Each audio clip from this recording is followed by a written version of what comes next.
ಇವತ್ತೊಂದು ನಿಮ್ಗೆಲ್ಲರಿಗೂ ಗೊತ್ತಿದೆ, ಇವತ್ತು 6ನೇ ತಾರೀಕು ಜನವರಿ ನಮ್ಮ ಯಜಮಾನರು ಮಂಜುನಾಥ್ ಗೌಡ್ರದು ಹುಟ್ಟುಹಬ್ಬ ಅಂತ. ಅವರ ಹುಟ್ಟುಹಬ್ಬ ಒಂದು ಈ ಸಂದರ್ಭದಲ್ಲಿ ನಮ್ಮ ಯಜಮಾನರು ಅಭಿಮಾನಿಗಳು ಅಂದರೆ ನಮ್ಮ ಯಜಮಾನ ಪ್ರಕಾರ ನಮ್ಮ ಕುಟುಂಬದವರೆಲ್ಲ ಸೇರಿ ಇವತ್ತು ಒಂದು ಸಂಭ್ರಮಾಚರಣೆ ಮಾಡ್ತಾ ಇದ್ದೀವಿ. ಈ ಸಂಭ್ರಮಾಚರಣೆಯಲ್ಲಿ ಹಲವಾರು ನಮ್ಮ ಎಸ್ ಟಿ ಮೋರ್ಚಾದವರು ಬುದ್ಧಿಮಾಂದ್ಯ ಆಶ್ರಮದಲ್ಲಿ ಇವತ್ತು ಕಾರ್ಯಕ್ರಮ ಇಟ್ಕೊಂಡಿದ್ರು.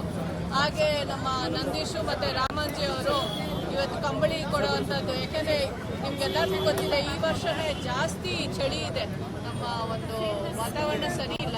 ಸೊ ಅದೊಂದು ಸಂದರ್ಭದಾಗಿ ಮತ್ತು ಆ ಕಡೆ ರೈಲ್ವೆ ಸ್ಟೇಷನ್ ಭಾಗದಲ್ಲಿ ಮನೆಗಳಷ್ಟು ಅನುಕೂಲಕರವಾಗಿಲ್ಲ. ಅದನ್ನು ಒಂದು ಮನಸ್ಸಲ್ಲಿ ಇಟ್ಕೊಂಡು ಇವತ್ತು ಅವರು ಕಂಬಳಿಯನ್ನು ವಿತರಣೆ ಮಾಡಿದ್ದಾರೆ.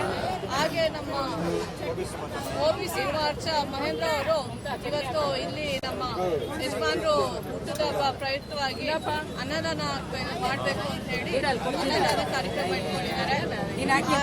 ಜೊತೆಗೆ ಇನ್ನೂ ಎಷ್ಟೋ ಜನ ಅವರವ್ರ ಊರುಗಳಲ್ಲಿ ಮತ್ತೆ ಅವ್ರಿಗೆ ಶಕ್ತಿಯುತವಾಗಿ ಅವ್ರ ಶಕ್ತಿ ತಕ್ಕಂಗೆ ಎಷ್ಟೋ ಜನ ಮಾಡಿದ್ದಾರೆ.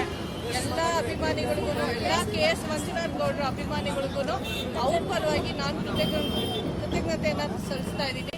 ಹಾಗೆ ನಿಮ್ಮೆಲ್ಲರಿಗೂ ಧನ್ಯವಾದಗಳು ಹೇಳ್ತಾ ಇದ್ದೀನಿ. ಅರ್ಧಂಬರ್ಧ ಕೆಲಸ ಆಯಿತು ಅನ್ನೋ ಒಂದು ಬೇಜಾರಿಗೆ ನಿಲ್ಲಿಸಿದವರು ಅವ್ರು ಇವತ್ತಿನವರೆಗೂ ಮಾಡ್ಕೊಂಡಿಲ್ಲ. ಅವ್ರು ಇರಲಿ, ಅವ್ರು ಇಲ್ದಿರೇ ಇರಲಿ, ನಮ್ಮ ಮಾಲೂರು ತಾಲೂಕಿನ ನಮ್ಮ ಕುಟುಂಬಸ್ಥರೇನಿದ್ದಾರೋ ಅವ್ರ ಪರವಾಗಿ ಯಾವಾಗಲೂ ಅವರು ಸಂತೋಷವಾಗಿ ಒಂದು ಸಂಭ್ರಮಾಚರಣೆ ಮಾಡ್ತಾರೆ ಅಷ್ಟೇ.